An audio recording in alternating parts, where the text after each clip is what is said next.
Dear Esther, I have now driven the stretch of the M5 between Exeter and Bristol over 21 times. But although I have all the reports and all the witnesses, and have cross-referenced them within a millimetre using my Ordnance Survey maps, I simply cannot find the location. You'd think there would be marks to serve as some evidence. It's somewhere between the turn-off for Sanford and the welcome brake services. But although I can always see it in my rear-view mirror, I have as yet been unable to pull ashore.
I had kidney stones, and you visited me in the hospital.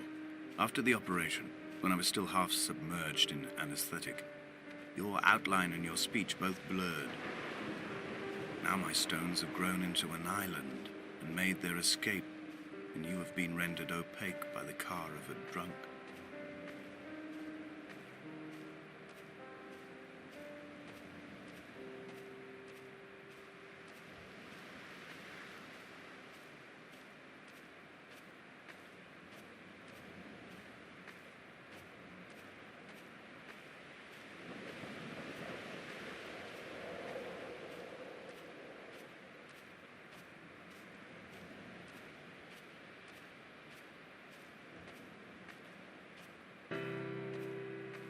I've begun my ascent on the windless slope of the western side.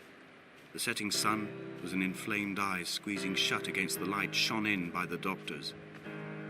My neck is aching through constantly craning my head up to track the light of the aerial. I must look downwards, follow the path under the island to a new beginning.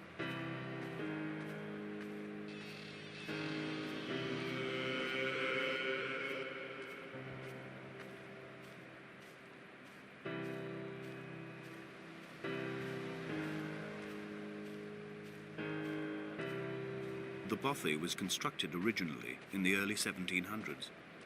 By then, shepherding had formalized into a career. The first habitual shepherd was a man called Jacobsen, from a lineage of migratory Scandinavians. He was not considered a man of breeding by the mainlanders. He came here every summer whilst building the bothy, hoping eventually that becoming a man of property would secure him a wife and a lineage. Donnelly records that it did not work.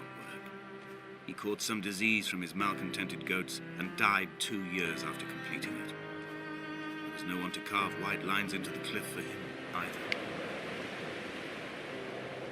Inventory. A trestle table we spread wallpaper on in our first home. A folding chair. I laughed at you for bringing camping in the lakes. I was uncomfortable later and you laughed then. This diary, the bed with the broken springs. Once asleep you have to remember not to dream. A change of clothes. Donnelly's book, stolen from Edinburgh Library on the way here. I will burn them all on the last morning and make an aerial of my own.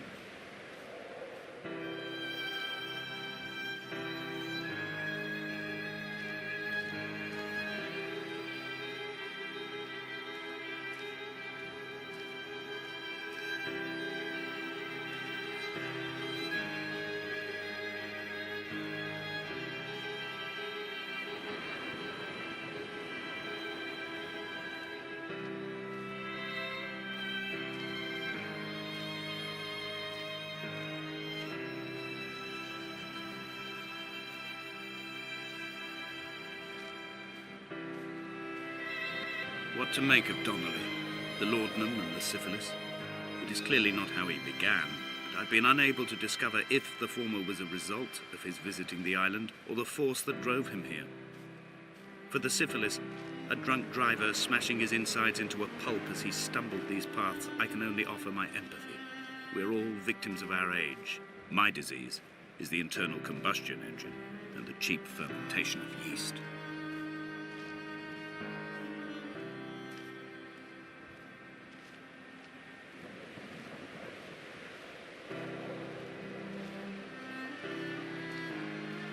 They found Jakobsen in early spring.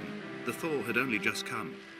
Even though he'd been dead nearly 7 months, his body had been frozen right down to the nerves and had not even begun to decompose. All around him, small flowers were reaching for the weak sun. The goats had adjusted happily to life without a shepherd and were grazing freely about the valley.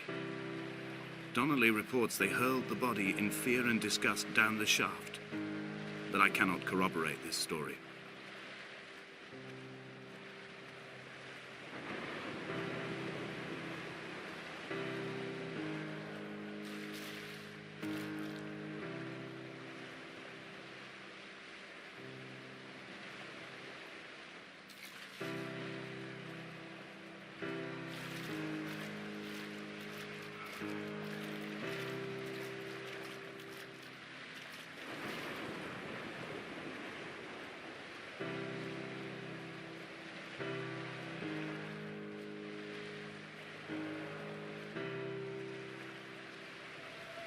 Climbing down to the caves, I slipped and fell and have injured my leg.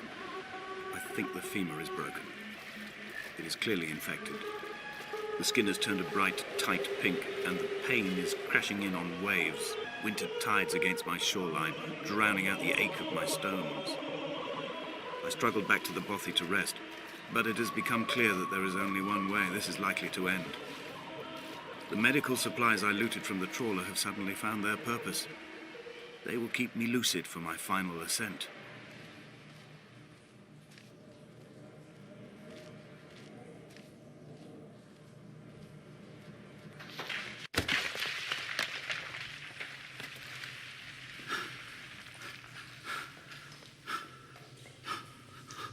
From here, this last time, I have understood there is no turning back. The torch is failing along with my resolve. I can hear the singing of the sea creatures from the passages above me, and they are promising the return of the gulls.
There is no other direction, no other exit from this motorway. Speeding past this junction, I saw you waiting at the roadside, a one last drink in your trembled hands.